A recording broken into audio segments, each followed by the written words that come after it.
What's going on, y'all? Welcome back to another episode of Sports Talk with Naj. Today, we're going to be talking about Chris Paul and the Phoenix Suns and also the Brooklyn Nets and their injuries and what an impact that could possibly have.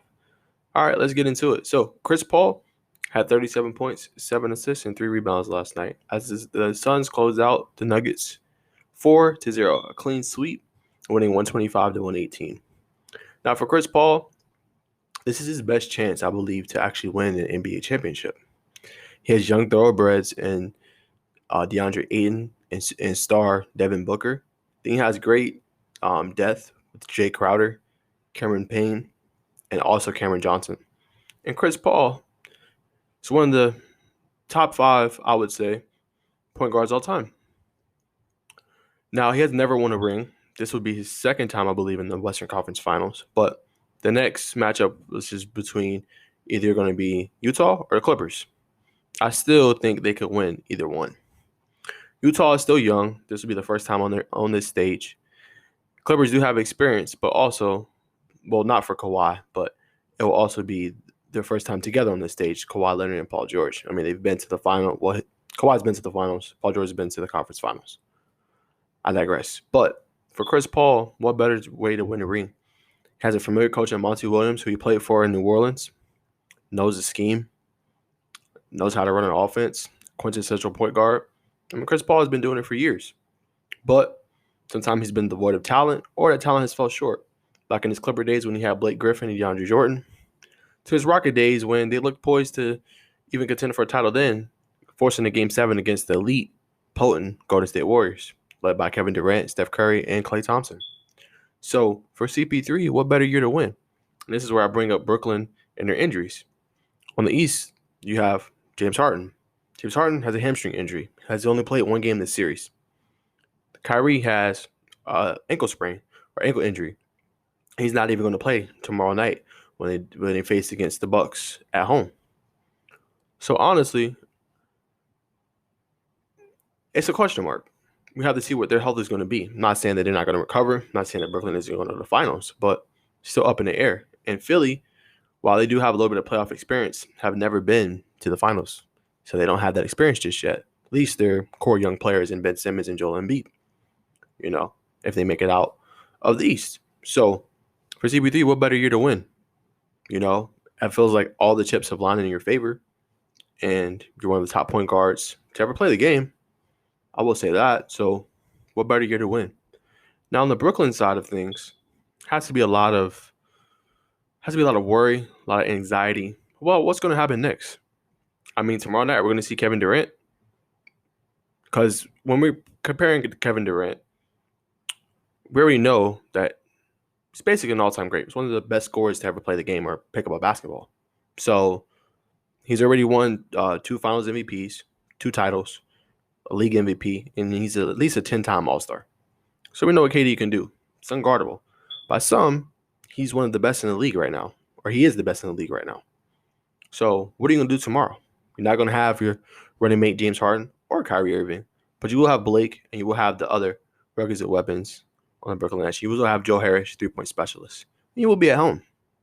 So I think tomorrow we're going to see a vintage KD. Not saying he's not vintage, but I think KD drops tomorrow north of 35 points. I think he's going to show and remind everybody what an all-time great he is. That's what I first see happening tomorrow for the Brooklyn Nets. As he goes forward, still a question mark to see the health, because all depends on health. That's the reason why the Lakers went home in the first round. They lost 4-2 to the Suns. AD was hurt. LeBron can't carry the load by himself, especially at that age. He needs help as well. So that's what happened there. But their best year to win. Now, if we're looking at it, I just want to touch briefly on a few other side points. A couple quick takes. Has to deal with the Lakers. Has to deal with the Mavericks. Lakers, first and foremost, they have to get a third scorer. AD, we know, is a superstar. He could play. He's one of the best bigs in the game when healthy. But he doesn't last in the regular season. He only plays maybe half, a little bit more of the games. I think that's safe to say now. So you're going to need a third scorer to line up the load. Now, Andre Drummond's going to be in free agency. I'm not saying he's a scorer. He's a big. So I would try to re-sign him if the price is right. But You need a third scorer. You need either Kyle Lowry, you need a DeMar DeRozan, you need another player out there that can create his own shot and get others involved as well.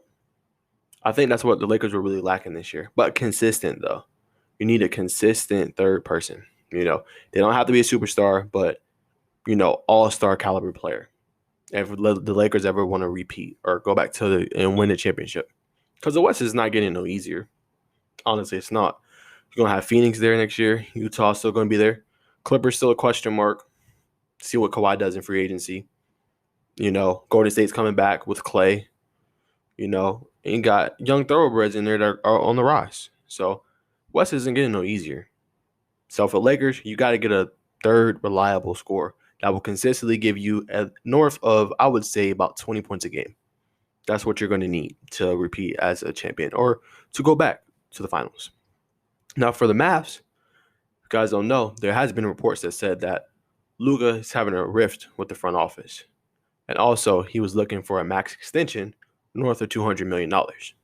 Not saying he's not deserving. He showed us what he done in his first 2 seasons in the playoffs, taking his team, the Mavericks, to a Game 6 against the Clippers and to a Game 7, which looked like they almost should have won the series.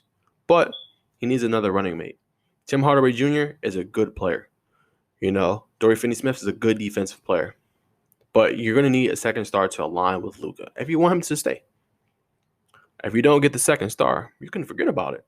Luka's not going to stay. Luka's going to go elsewhere. So now it's going to be up to Mark Cuban, the billionaire guru, billionaire businessman, to find Luka some help. And if I'm Luka, of course, I want to get the money. But I'm also thinking, okay, do I want to be in Dallas long term? If I want to be in Dallas long term, then I might take a little bit less. I know you might be like, why would I take less? Possibly take like 150, 140, 140 million, whatever they offer. I'm not saying not get yours, but if you want to win and compete for chips, you're going to need another star. Whether that's a big man, whether that's a backcourt mate, whatever it is, you're going to need a second star. It's going to be hard for Dallas to acquire a star if you're making $200 million over, 4 or 5 year term. So for Luka, you got to keep that in the back of your mind too, because if you go out and get all the money, it's not going to be left for anybody else. So if you want to build a nice core team around you, that's what you have to do.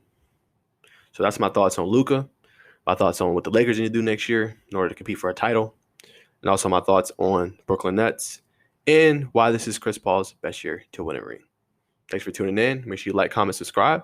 I'll catch you guys in the next one. Peace.